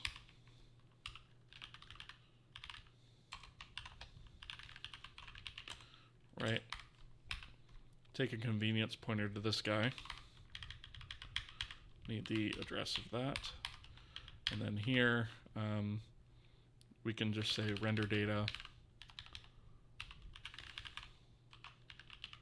material. All right.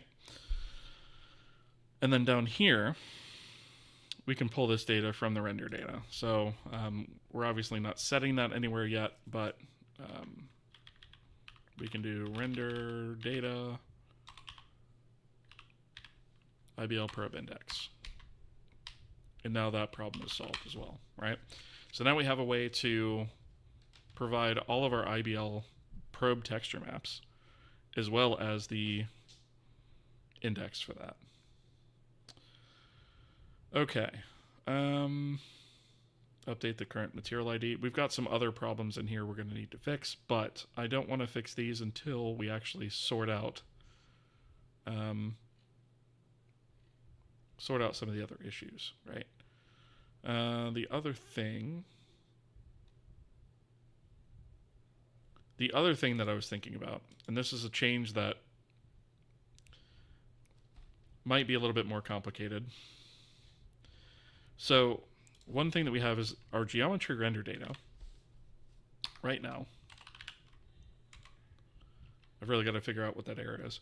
Our geometry render data right now holds a pointer to this, right? It holds a direct pointer to a material, which is definitely not optimal. And the reason for that is because we can have different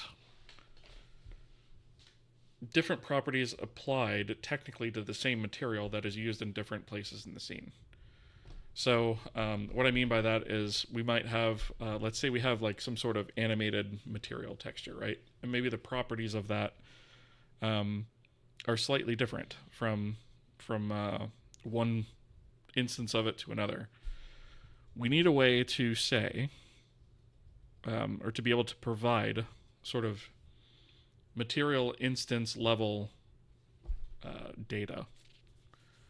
And I've been thinking about this for a while, and this is actually kind of a design flaw that I think we probably should fix.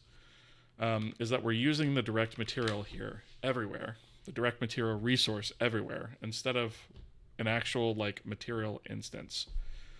And so a material instance would be like when we ask the material system, hey, give me a copy of this material, instead of getting a pointer to the material itself, we should really be getting like a pointer to like a material instance, right?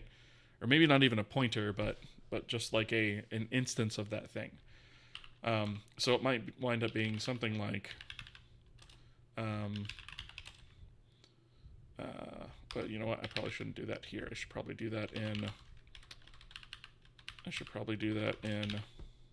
here. So we have K resource material, and we have instance ID, right? Which is also a little bit confusing as well. Because now the more that I think about this, the more that I think we really need to rename instance level uniforms as well to something else. When we talk about shader scope, right? So we might have something like a type def struct K resource material instance, right? Material instance. And this would actually contain a pointer to K resource material, right? Material. And this would be the thing that gets returned from the material system. But that would also include like a U32 instance ID, right? Maybe it would return our local ID, actually, what we're calling our local ID right now, which should really be called an instance ID, and I know that's confusing. But I'm thinking, like, this is probably where we would input, like, extra properties that a material maybe doesn't have. So, like, for instance, we could put...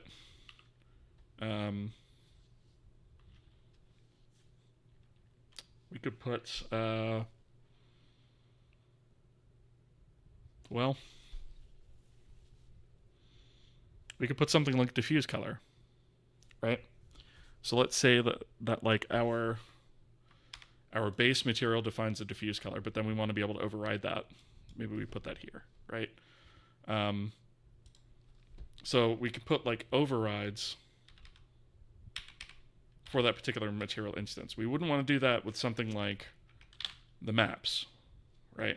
It would just be properties that you could set for a particular instance of a material. So it might be something like a timestamp or something like that.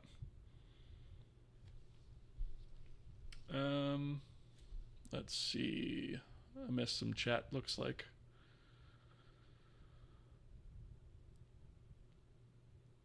Have you got instance meshes yet? No, we don't. Which is something I've been thinking about too, but not yet. Sir, why not? Thank you for the follow. I appreciate that. Love the name, by the way. Why in C do you have to generally define things as type def instead of just using the struct as a type? So the reason I do... Let me save this before I screw something up. The reason I type def this, right, and you don't have to do this, you could just declare the struct, right, is because if I don't do this, right, if I just do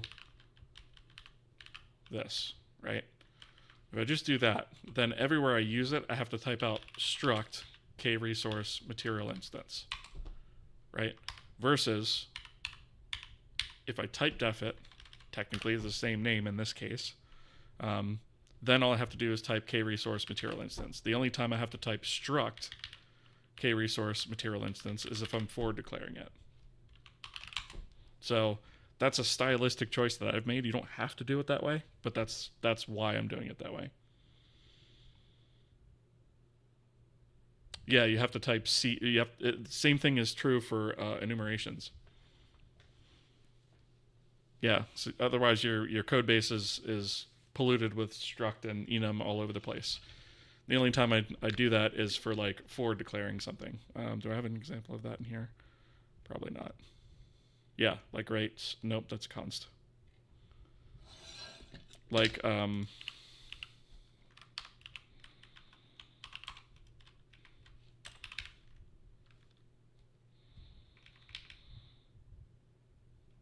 like in here,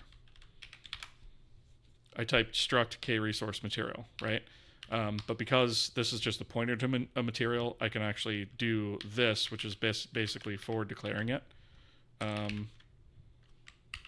If I go to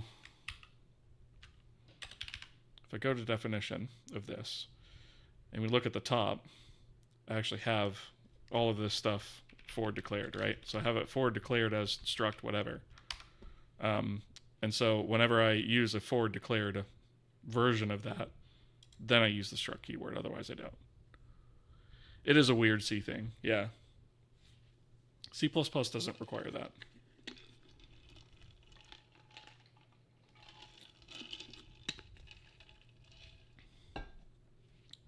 But C++ will accept it if you put it in there. It's just it doesn't require it. Hope that makes sense. All right. Let's see, where were we? So we were talking about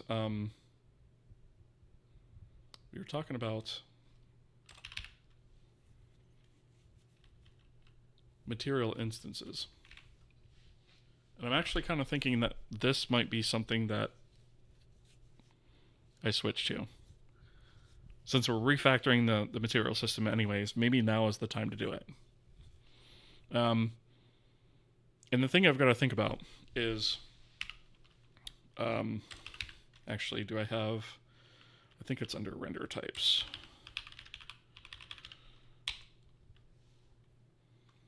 Yeah, our shader scope here, right? So we have uniform scopes. So we have like a global scope, an instance scope, and a local scope. And I'm thinking these are just named terribly. Global's fine. But instance and local I've been chewing on for a bit, and I feel like they're named incorrectly, right? And I just need to rethink this, because local really should be called instance, right? It's like a per object in the world kind of thing, like every instance use of the material.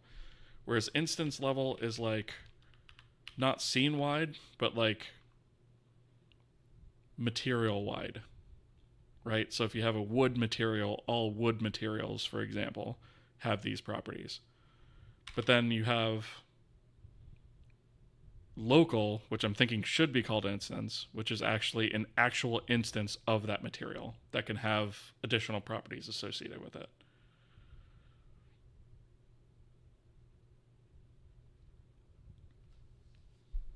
read your blog post on this after the last stream, and names are getting a bit confusing. Yeah, exactly.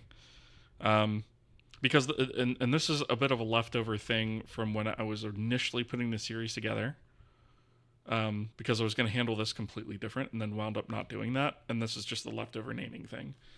So I think I'm probably also going to have to like redefine what these scopes are called, and then stick with that.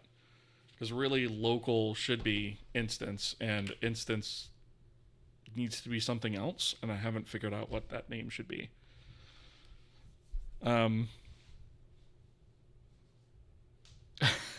Yeah. So I'm probably going to have to do some thinking off stream about that. It's been something I've been chewing on for a while. I just haven't thought of, like, global is examples, right? So a global uniform is something like the projection matrix, the view matrix, right? Instance level is like, here's the texture maps for this particular PBR material, right? Or the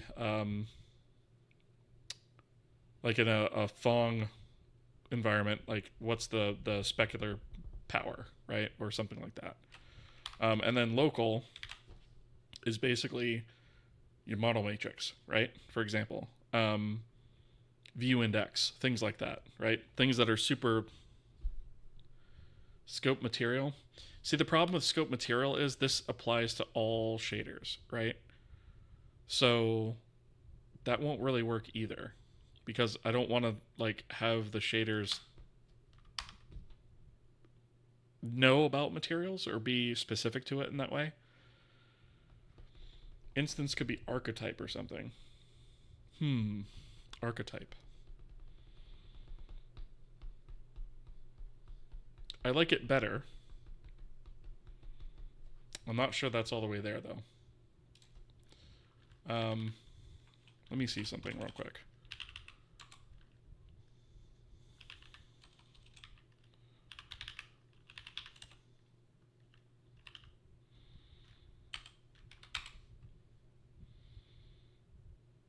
Synonyms for archetype, let's see.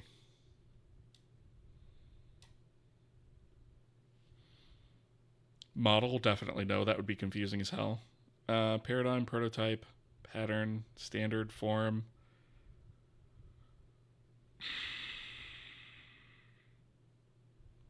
I don't think so.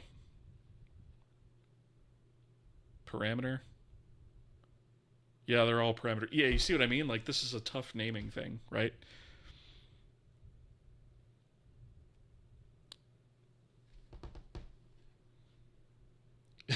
Uniform, yeah. A uniform. That wouldn't be confusing at all.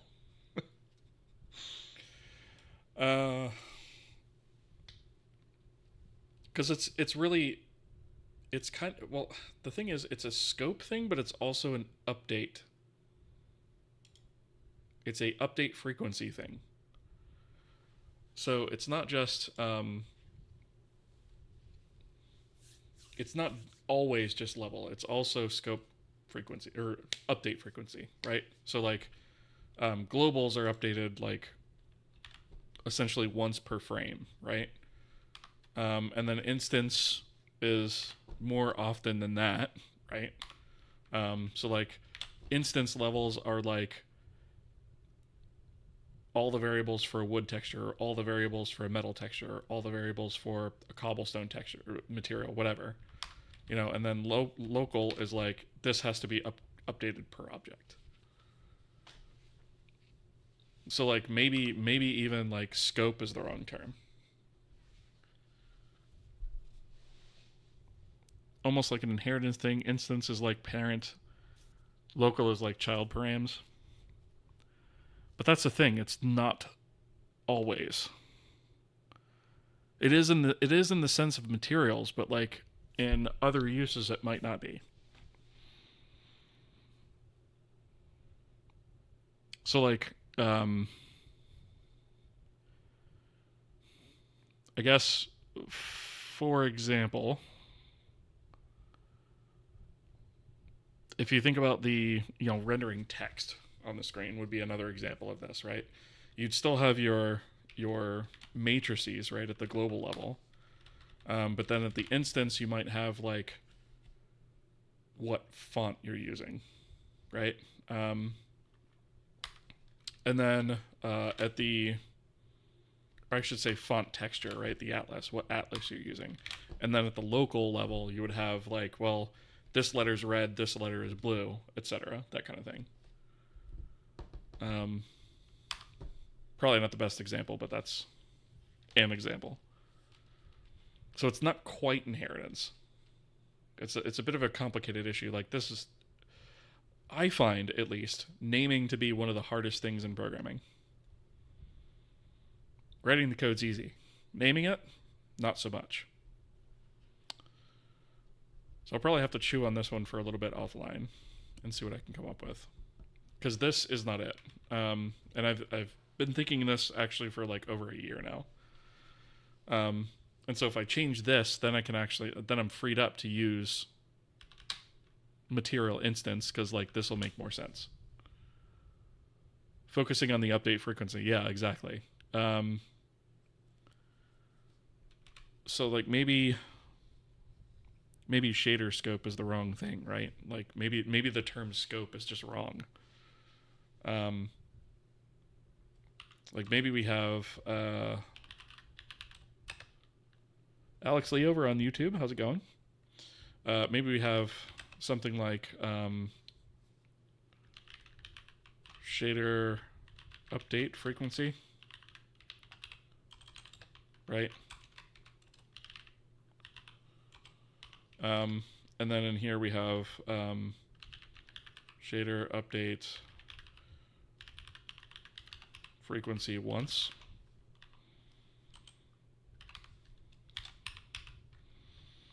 And then I guess we could say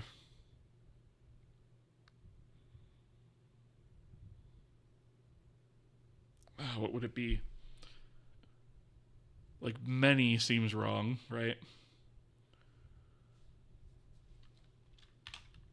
Like let's put the next one in here. So the bottom frequency would be like excuse me.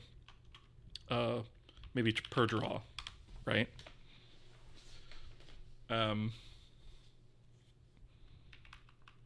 So like once, between once and per draw.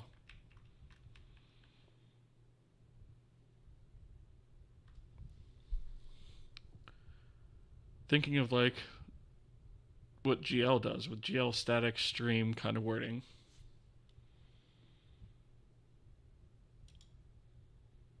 GL use static, dynamic, and stream. But that is more, well, that's the type of update though, not necessarily the frequency.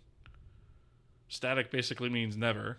Dynamic means, you know what I mean? Like it's not really a frequency. It's I mean, it is and it isn't. It's kind of a it's kind of a complicated thing to think about. I mean, it is and it isn't. You know, naming is, again.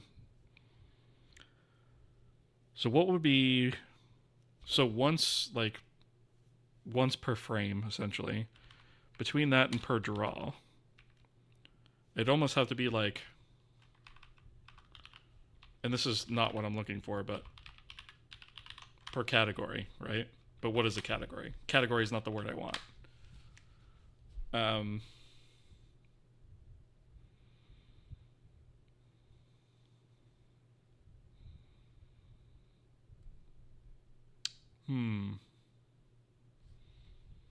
guess I could look up.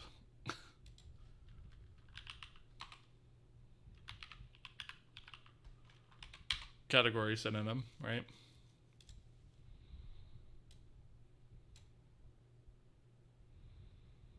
Oh, here we go. Okay, here's some good stuff, actually. So, like, class or division, group. Group is not bad, actually. You were going to say type?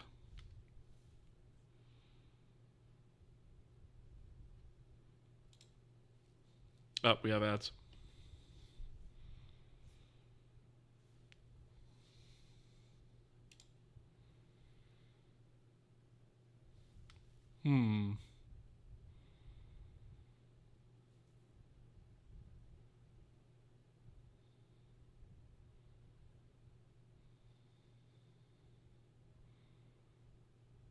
Classification or type.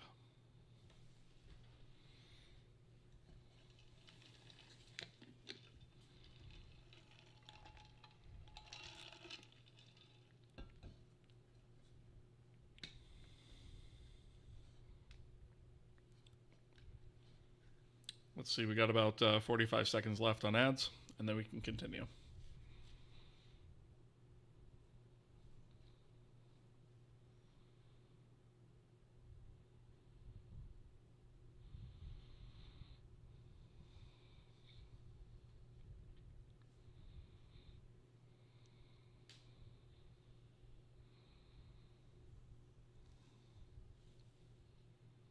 Yeah, I think I like group. We'll touch on this in just a second when ads come back, or when ads are done.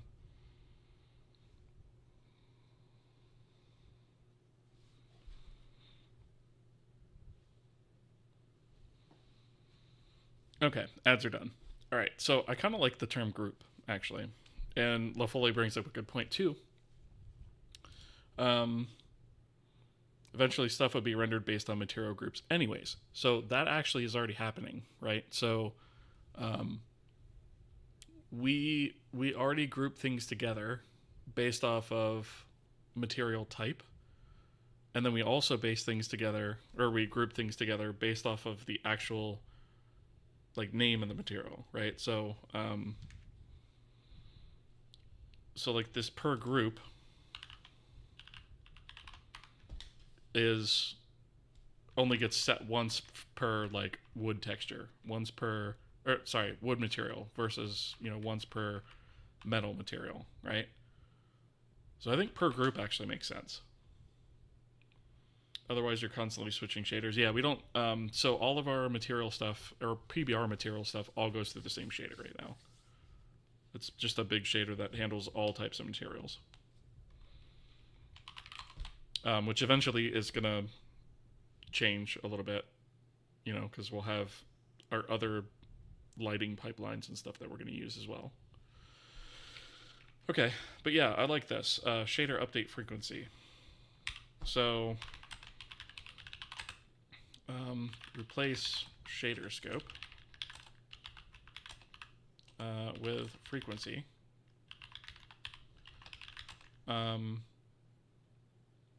Then handle k-resource material instance stuff.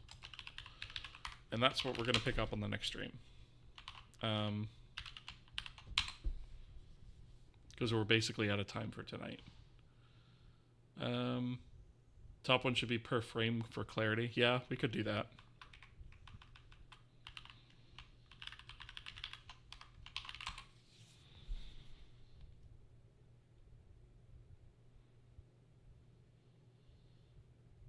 And then I'll just have to comment them heavily as to what they're for.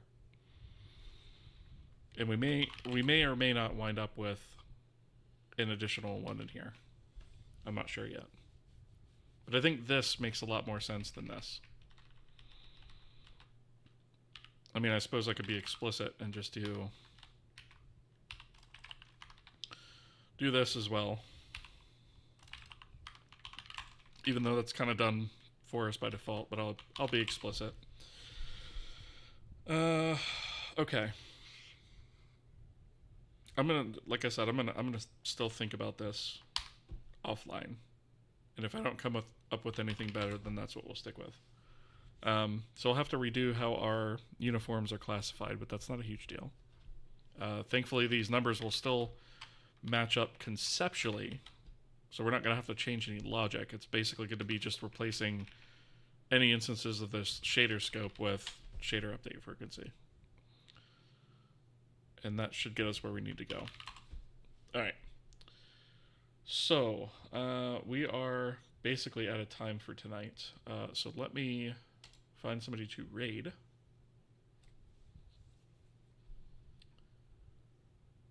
Let's see, and I'm going to try and make this kind of quick. Oh, all right. Well, here's somebody getting a C education. So let's go ahead and raid non-codes.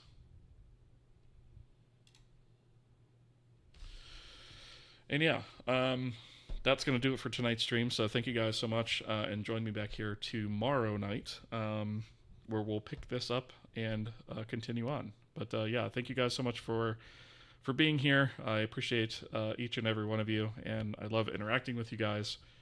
And yeah, if you haven't already, feel free to drop a follow on the Twitch side or the YouTube side if you haven't already. I greatly appreciate those.